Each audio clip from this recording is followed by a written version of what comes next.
all the follow the instructions of Vedic scriptures. So Smruti and Shruti, and it was also mentioned, right? So we just not, what is the following the instructions means not just listening the instructions and remembering. Listening the instructions, the follow in your life, then the realization comes, then transformation. So that is the purpose of following the Vedic instructions. So in the last two verses it was emphasized to following the Vedic instructions, listening and following the Vedic instructions. When you see the today verse, Prabhupada was elaborating what are the challenges when you are trying to follow the Vedic injunctions. That is in the purport explained. If you see the translation, it was mentioned, one who follows the principles and instructions enjoined by the great sages of the past can utilize these instructions for practical purposes. Such a person can very easily enjoy life and pleasures. But in this last line, it looks like a contradictory to our regular conventional philosophy, where when we are in the path of bhakti, we try to detach from the material enjoyment, material pleasures, right? But here the translation is saying you can very easily enjoy life and pleasures when you follow the instructions of the past sages, Mahajanas, right? So how we can understand? So there was a nice story from the Srila Prabhupada time, past times. So one person, he is in, I think he was living in one stay somewhere in US. So he was got an opportunity to read Prabhupada books.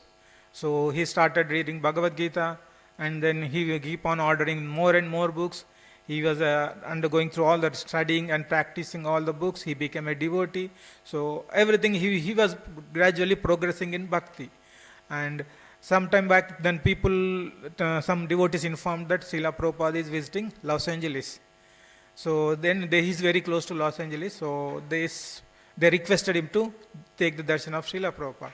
And then the devotee visited the Los Angeles temple, and he took the darshan of Srila Prabhupada, and they invited him for a morning walk with Srila Prabhupada.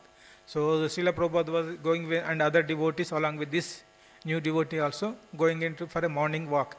And in that morning walk, suddenly when this person told Prabhupada, if any pure soul great devotee is there, then all the material pleasures will go away from the place. Then Srila Prabhupada turned back. Who is that person speaking? Then Srila Prabhupada asked, did you attend morning kirtan? Yes. How was it? Did you enjoy? Yes, Prabhupada. Then did you hear morning Bhagavatam class? Yes. Did you like the philosophy? Did you enjoy? Yes. Had your prasadam? Yes. Did you enjoy prasadam? So what is missing? So then Prabhupada was telling, enjoyment in this material world is not going to pub or taking alcohol or anything.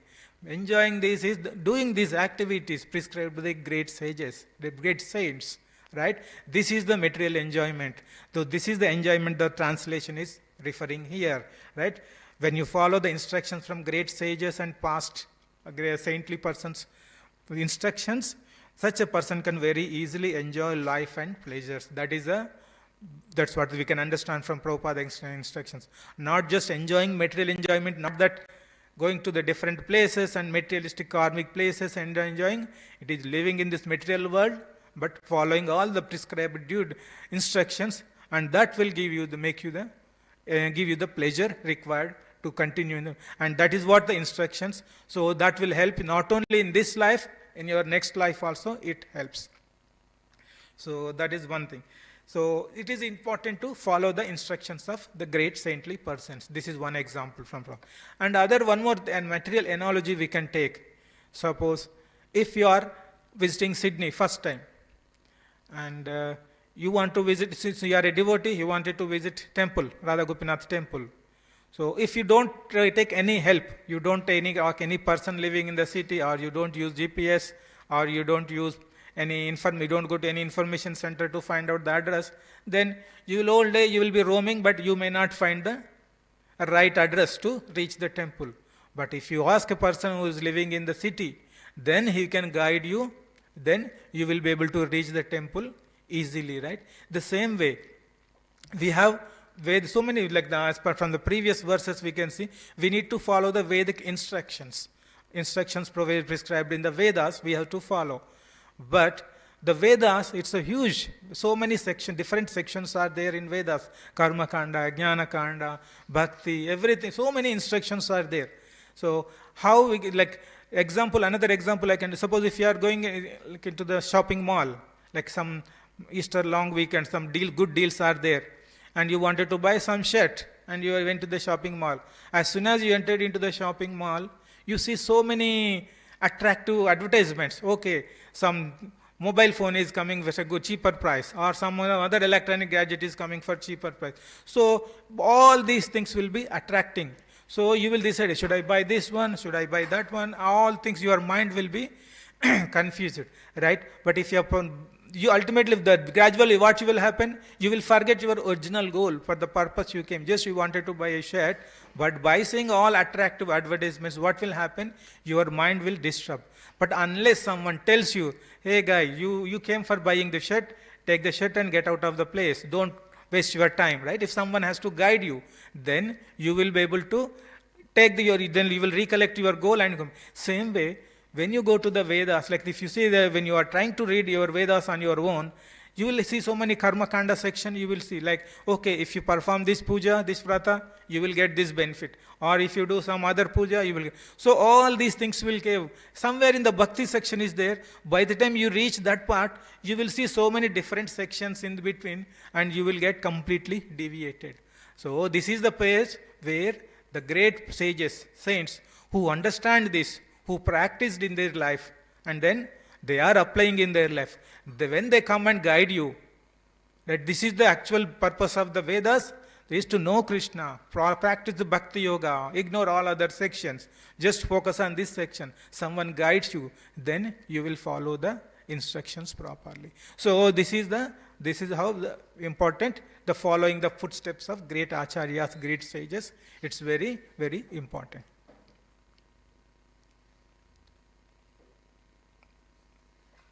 And in the purport, Prabhupada was mentioning, it is the word avara, meanings, it's a condition.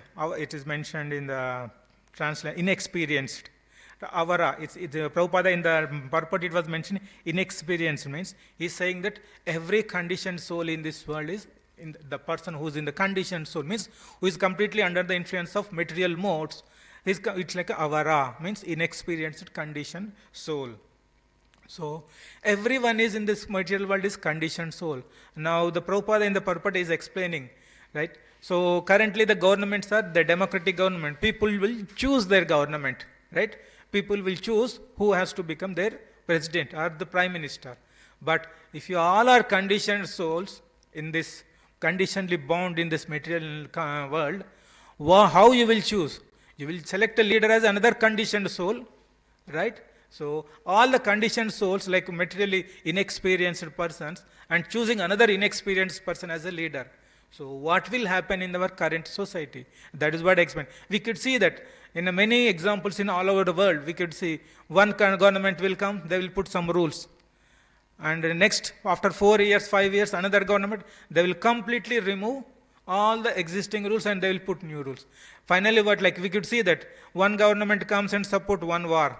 And then other government will say, okay, I will stop the war. Both will spend money to provocate the war or stop the war. Either way, they will spend money, but finally, no benefit to common person, right? This is how the democratic current governments are running, because as mentioned by Prabhupada, we are inexperienced conditioned souls, and we are in that conditioned nature.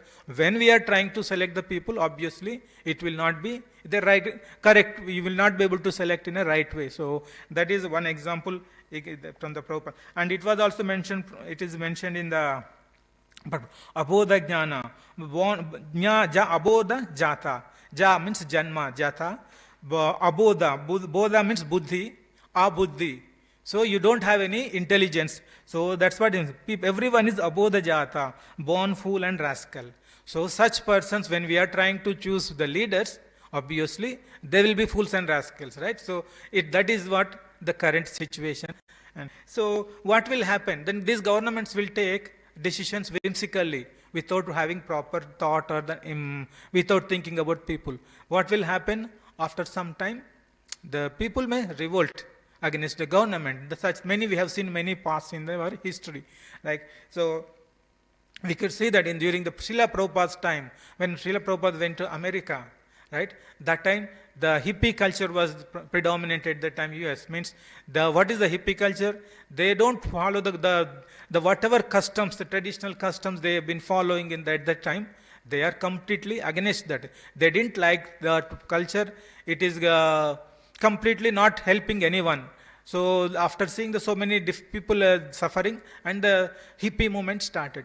But when Srila Prabhupada went, and he changed the perception of the many hippies, and they turned into great devotees. His Holiness Bhakti Vikas Swami Maharaj, in his offerings, he mentioned these things, right? So what he mentioned here, just I will read out. I knew there was something intrinsically wrong in the modern world. I felt that this whole material civilization and all it stands for is totally bogus and nasty, and needs turning upside down. A complete revamping from top to bottom. All the so-called great thinkers who tried to solve the world's problems failed. Srila Prabhupada was the first true revolutionary. Throwing out all mundane ideas, he went to heart of the problem. He advocated total change of consciousness. Don't try to be an exploiter. Recognize your position as a servant, not a master. Srila Prabhupada caught our mood not with gimmicks, but from the platform of realization. He could not tolerate seeing all the humanity wasting their lives, preparing to go to hell instead of Krishna. So this is how the great Acharya, great sages like the Srila Prabhupada, like a great Acharya. So this is how the benefit of the, even though government and people, government is going in a wrong direction, people are not happy, but the great sages like Acharya, like Srila Prabhupada, who is following the footsteps of all the previous Acharyas and Mahajans, when he came and he transformed everything and he made changes in the lives of many, many people. So this is one of the real example of following the footsteps of Mahajans. Right? So Srila Prabhupada is a Mahatma and he is following the footsteps of previous Mahajans, and by the result many people got transformed. They understand, people know that the current society is not going in the right way, but there is no one is there to guide him in the right track. So Srila Prabhupada, he did, it's not exploit, we don't need to exploit the material world, rather everyone is a servant. With that mood he developed, with that mood he implemented, he developed all he brought everyone into that Krishna conscious movement, serving Krishna as a servant. And same thing, one more, the following the footsteps of Mahajan or great Acharyas, it is now Krishna also emphasized in Bhagavad Gita, right? So it was mentioned in chapter 4, Imam Vivasvate Yogam Proktavan Aham Avyayam Vivaswan Manave Praha Manur Ikshvakave Bravit, right? So this knowledge the Krishna was telling to Arjuna, the personality of Krishna said, I instructed this imperishable science of yoga to sun god Vivaswan. Vivaswan instructed to Manu, father of mankind, and Manu turn instructed to Ikshvaku. Like that, see, the process is Krishna also initiated. He mentioned in Bhagavad Gita and his process. The information, the Vedic instructions, the scriptural injections, how we are receiving, coming through the disciplic succession. That is what all the previous greatly sages saints followed, and from there, the disciplic succession we are in. This is the proper bona fide way of receiving the instruction. I am giving this just to supplement the information, whatever we are discussing, that the Mahajana, following the footsteps of Mahajan. Why we need to, this is emphasized in Bhagavad Gita also. So even another verse in Bhagavad Gita, Yad yad acharati shreshtas tata taiva tarojana, right? Sayad pramanam kurte lokastana. There also whatever a great man performs, common men follow, right? So that is all various Indian Krishna again and again reiterating that it is the following the footsteps of our guides acharyas is very, very much important. And another important thing is, in the normal world we see, right, Mahajan or the Mahatma, right? It's a great soul. What are the qualities, how we can identify who is Mahatma or who is Mahajan, right? So the verse in the Bhagavad Gita, again it is,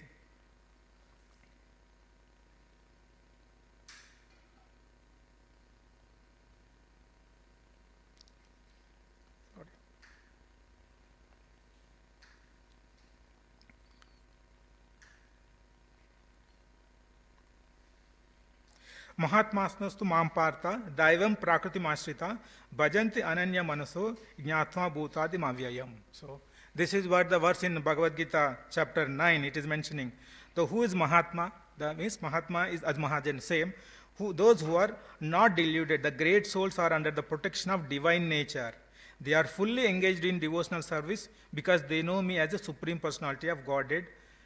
So they are, the Mahatmas are the person, the devotees, the great people who are completely under the influence of divine nature, not the material nature. So that is the, and they know that Krishna is the supreme personality of Godhead, is the ultimate shelter. So that is the one important thing. They always remember, they follow, and they apply in their life. Not just knowing that he is Krishna is supreme personality of God, but that in their actions, in their in whatever the way they are doing, they always realize that they keep that instruction in their heart and they will follow that. So, what is one of the important quality? They are always under the divine nature. How they will get into the divine nature? Because we are all under the mode in the material nature, where three modes are acting continuously. But they are under the divine nature, means they don't have any influence of three modes of material nature. So they always completely absorbed in how they got that position by surrendering to Krishna. What exactly means surrendering? Surrendering means you don't have your own plan. Everything is according to Krishna's plan. Whatever plan you have, that is Krishna's plan. Means whatever Krishna is planning, that is your plan. You don't have any your plan. So, if like example, you take Prahalad Maharaj. Prahalad Maharaj got so many difficulties in their life, but he didn't leave his bhakti. He completely fixed and focused, right? That is the surrenderness. So, when you are in such situation, you will be completely under divine shelter. You are not impacted by many material modes. Such person is Mahatma or the Mahajan. And another quality we can think of Mahajan is they completely say that Krishna, they don't have any other distractions. The single focus is Krishna always. Even if they don't worship another four-hand form of Vishnu or anyone, they completely fix their mind on Supreme Lord Krishna. Not even demigods, they don't try to worship. So they know that Supreme Lord Krishna, if you worship Krishna, all the demigods will be happy, right? So they don't have any such deviation or distraction when they are worshipping. That is the single-minded focus.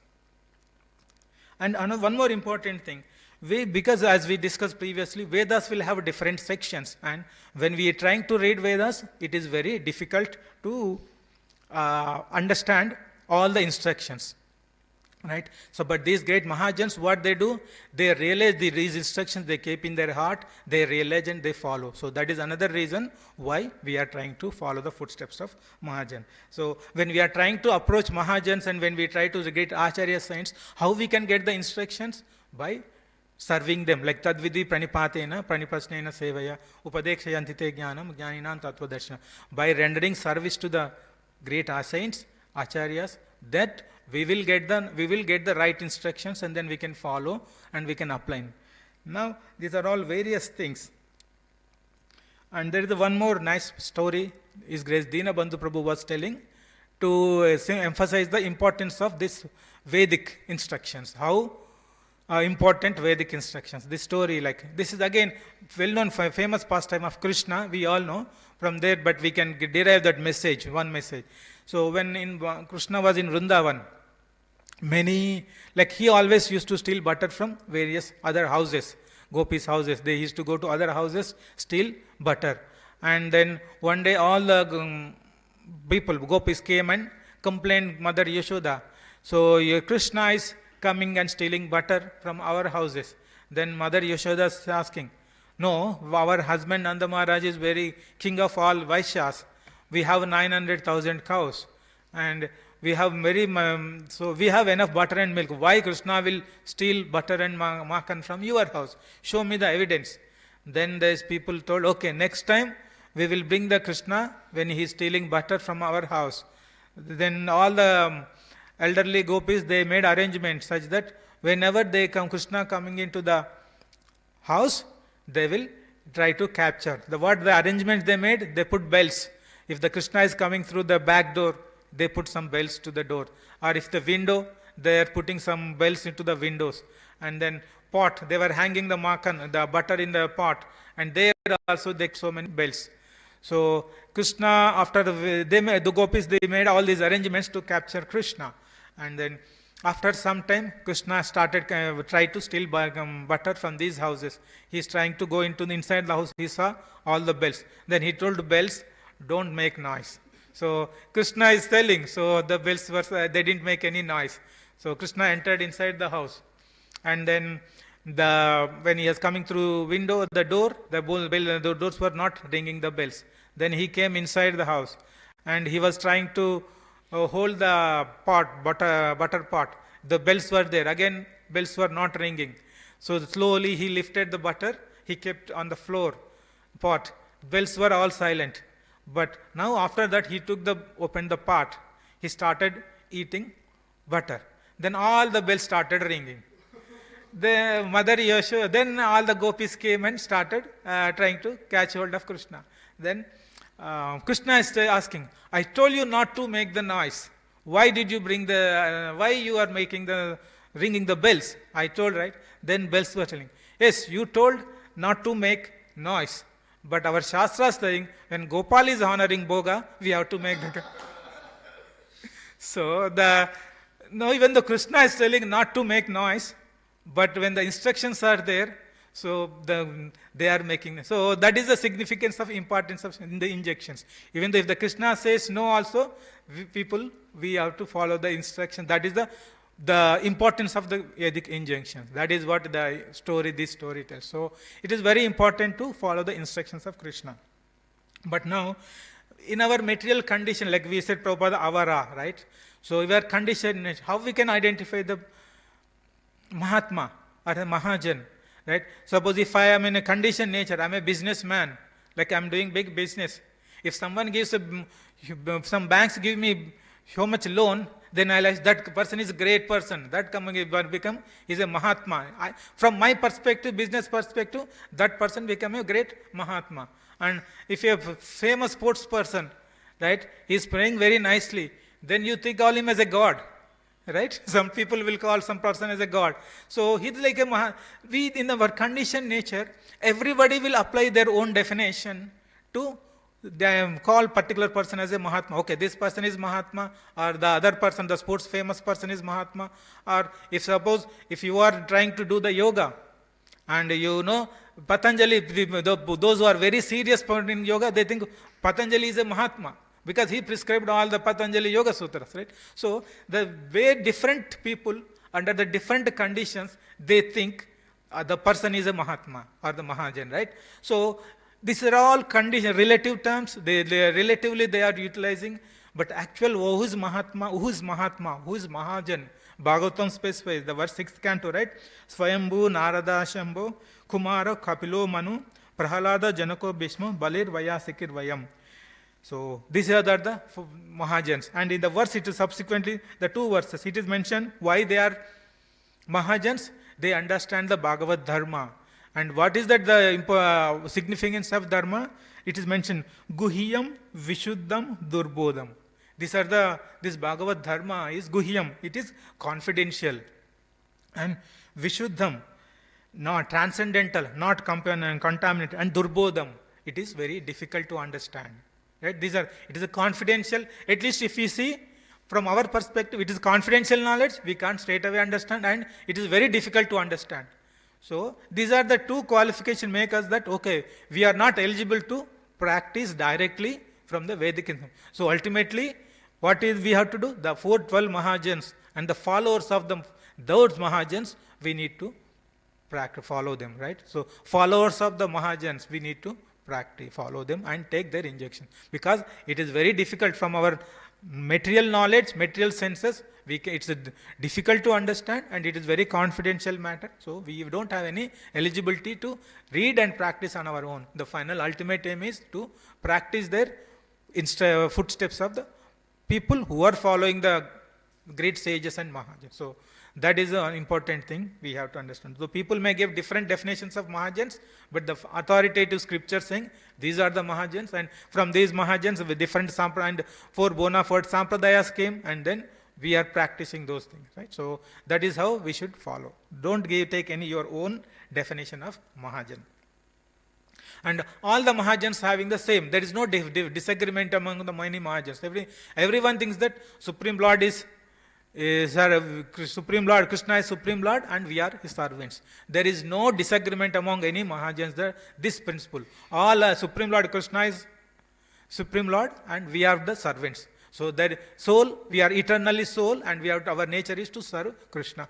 There is no disagreement among all the Mahajans in related to this issue.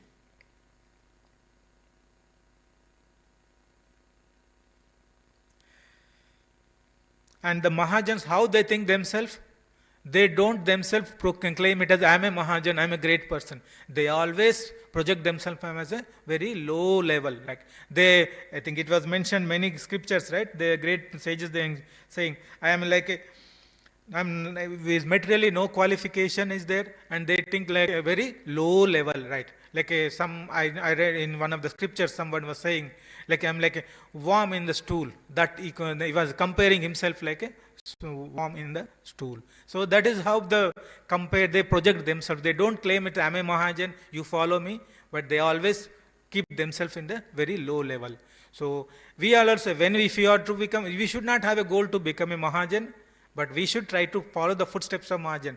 Ultimate aim of practicing following the footsteps of Mahajan is to grow in bhakti, right? So we should try to practice the footsteps of Mahajan and progress in our bhakti. So we should not try to get a degree or this recognition as a Mahajan. That should not be our motive or aim. So we should always try to take the instructions from Mahajan and progress in our bhakti. So I would like to conclude here. Any comments?